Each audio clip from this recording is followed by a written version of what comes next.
Professor Laffan, you have said in one of your interviews that the war in Ukraine is a transformative moment for Europe. Can you elaborate a little bit? What do you mean by that?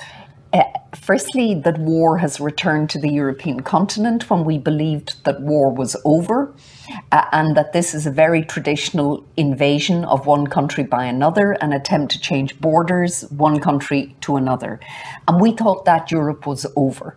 We thought the Europe of empire is over, and this was a very shocking reminder to us that that Europe of empire, in the form of Russia, still exists. Secondly, it's transformative in that the Europeans, we've had a wake-up call in terms of energy dependency, that Europe allowed itself become overly dependent on Russia, and it now has to accelerate both the energy transition, but it also has to find new sources of energy in order to tackle the dependence. Thirdly, it has opened the Pandora box of enlargement that Ukraine has made through, unfortunately, the awful destruction of its country and the loss of its people, basically through blood. It has asserted that it is European and has put enlargement back on the European agenda in a way that it simply wasn't there for the last 20 years. Although, don't you think that it should have been there? Because we see how Russia and China are involved in the Western Balkans, and they are in a way making these countries their own, if I can say that. I exaggerate, but so if the Western Balkans were members of the EU, maybe that wouldn't happen, or we would have an example like Hungary. I mean, so I don't think the Western Balkans would be members by now, because there still is a lot of internal reform that needs to take place. And because of Orban, Hungary has done a great disservice to non-member states who wish to join, because everyone's afraid of mini Orbans. So in that sense, I think that the Western Balkans now have an opportunity, but it requires both the Western Balkans to reform and the EU to strengthen its support for them.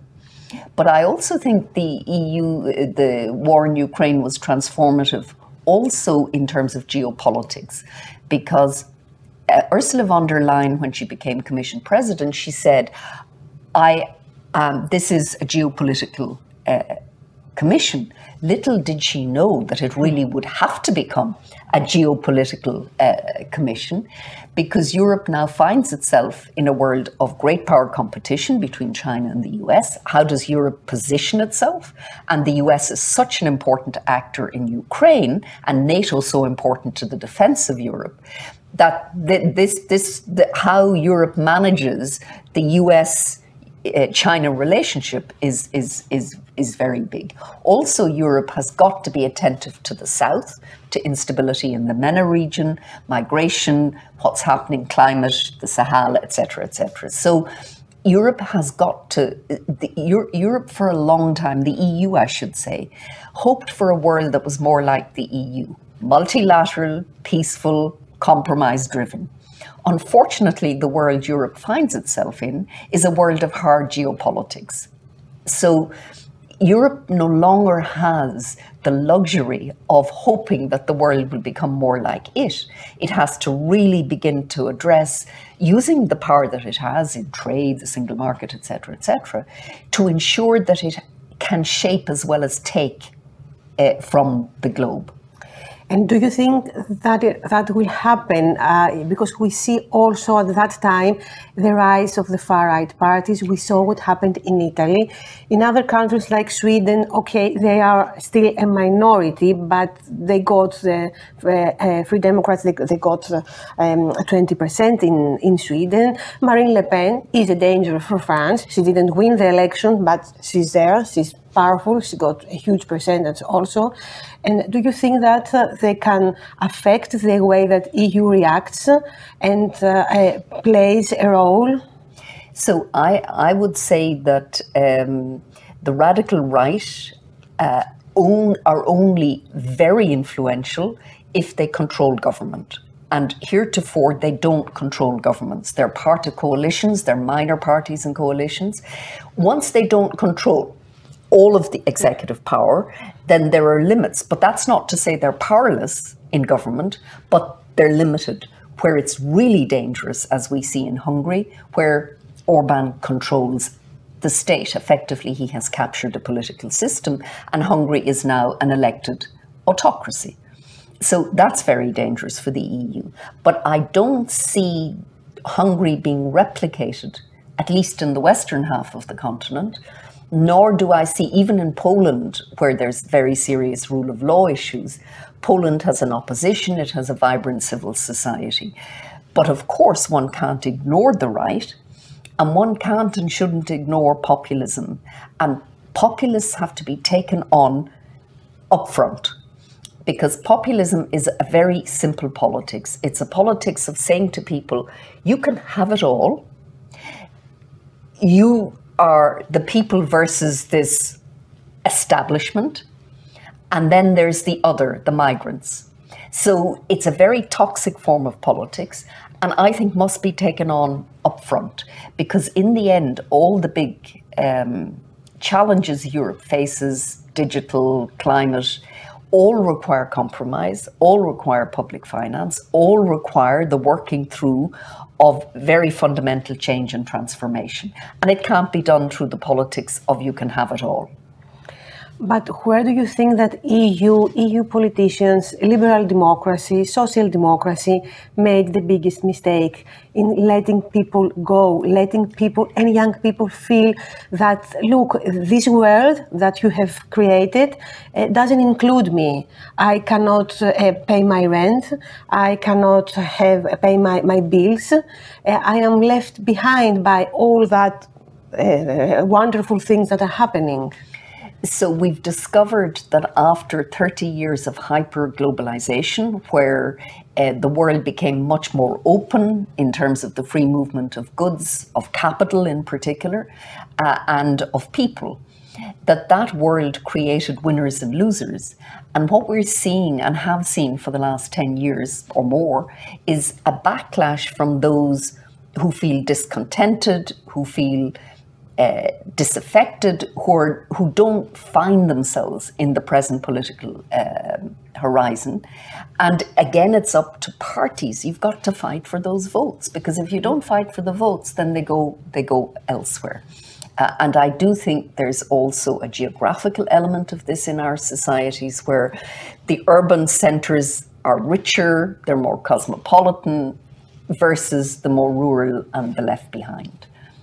Well, we saw what happened with United Kingdom. Yes. The loss of the United Kingdom, a loss for us, a loss for them also. Do you fear that something like that could happen with another country? Or on the contrary, pandemic, the war, and even Brexit has made European Union more connected? So the first thing to say is that there's no one in the queue to be like the UK. And the UK is a living, day-by-day experiment in how you create barriers to exchange economically and socially and politically with your neighbours. And it's not a pretty sight. Brexit has been a disaster for the United Kingdom. It may even bring the state itself into question over time, with Scottish independence and perhaps Irish unification. So I think Brexit has been a very salutary reminder to all Europeans that if you push sovereignty in an ideological direction, you actually endanger the interests of your own country. And so I think it's almost as if Brexit has been inoculated. It's been a vaccine against leaving the EU. And of course, then in the pandemic, the EU, again, the joint procurement of vaccines was very good for small states. Otherwise, the large would have gobbled them up. So, and again, even in response to Ukraine, the EU has responded very quickly and very decisively. We're now on the 8th sanctions package. And it's not that the EU is without problems and major challenges, because we're living in one of those era-changing periods where you move from one system to another, from pre-industrial revolution to industrial revolution, for the end of the First World War into a different kind of system. And we're living in one of those. And those periods are full of uncertainty, full of risk. and both for countries but also for individuals. And so I think that how the EU finds its way forward through all of these problems really matters. But I don't think, I'm Irish, I don't think that small Ireland can find its way forward on its own. And as they said about the EU member states, they're all small states. It's just the larger ones have not discovered how small they are yet. And so I think that's the Europe that we live in now. And how do you think that the people could understand that? I mean, do we take for granted that our freedoms, the way we live, we see what is happening in Iran, and we cannot even imagine, we feel so safe being in the European Union, and even our welfare status, our social welfare. I know that in some countries it's better, in some countries are worse, but we are not like the United States. We can go to the public hospitals, we can see our doctor. So millions of people from around the world would not want to come to live in Europe to get a more prosperous and freer future if it didn't have something going for it. So I think because these freedoms are well established, that in a sense we take most of this for granted in our daily lives. And I am very struck by those young Iranian women, and I see their beautiful hair down their backs, and I think they were supposed to hide this beauty because somehow or other it was immodest. And of course, the people who were saying it was immodest were men, older men, and it's a tyranny. And I just think this is probably the first time in history where it's a woman's revolution. Chapeau to the Iranian women. I must say, I think they have shown extraordinary courage because they're dying. They're being beaten. They're being beaten. And so that's, I think, important both in the stories we tell ourselves about where we live and also in comparison to the rest of the world. We have to value what is valuable. And remember, Europe really struggled to establish this. I mean, Greek independence, 19th century, Irish independence, early 20th century. This came from people's struggle. We didn't get where we got today because they were given it. Yeah. There was real struggle. And so we've got to both honour that struggle, but be vigilant about our democracies and our values, and aim for a decent world for our children, and in my case, grandchildren. Thank you so much, Professor Laffan. Thank you very much. My pleasure.